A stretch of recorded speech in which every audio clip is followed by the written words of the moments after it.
Prepositional verbs. So the topic is the same, is rely on a phrasal verb or verb plus preposition.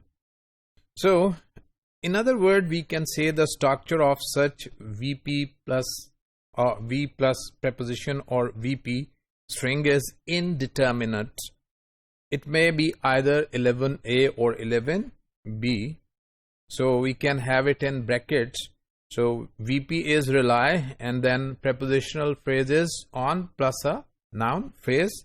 It can be either this or either 11B. VP rely on is a verb, and we have then any noun phrase, right? So these two possibilities are there.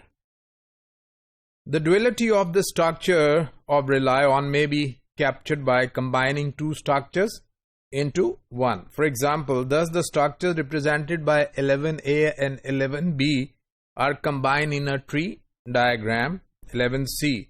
So we can see both ways, from upside down and downside up, that rely is a verb, on is a Marianne is a prepositional phrase, and Marianne is noun phrase. Or rely on is a verb and Marianne is a noun phrase, and both form a verb phrase.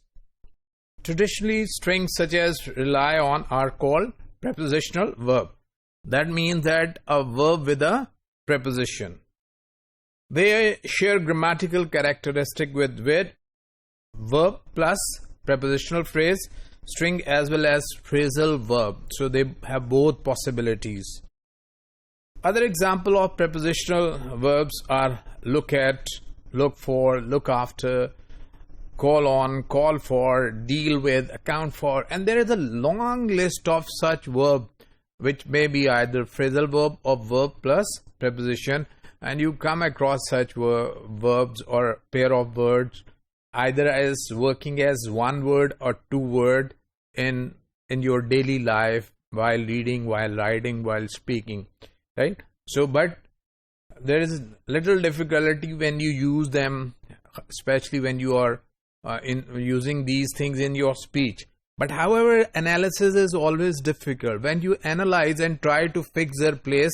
So there are certain edges which are fuzzy in one way, very difficult to determine.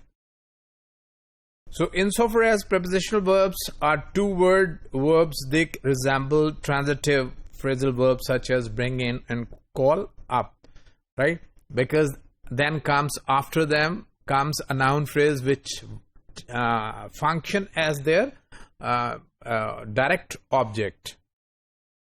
One important characteristic which they share is that both types of verb allow passivization.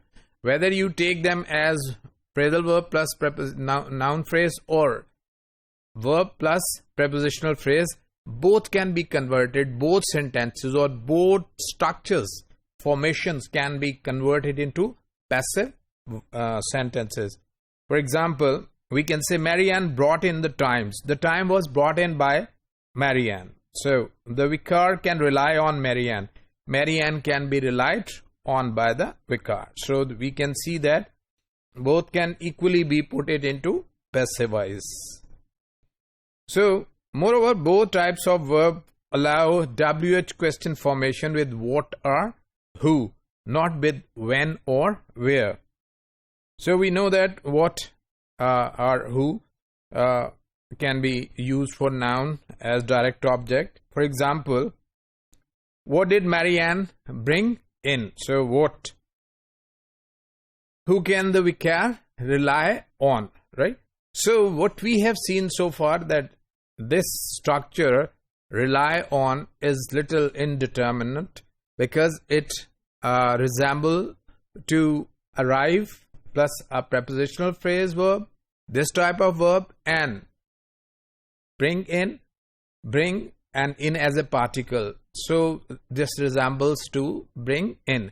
So there are certain fuzzy edges in such constructions with such phrasal verbs or verb plus preposition, where it's sometimes difficult to place them into their exact syntactic position.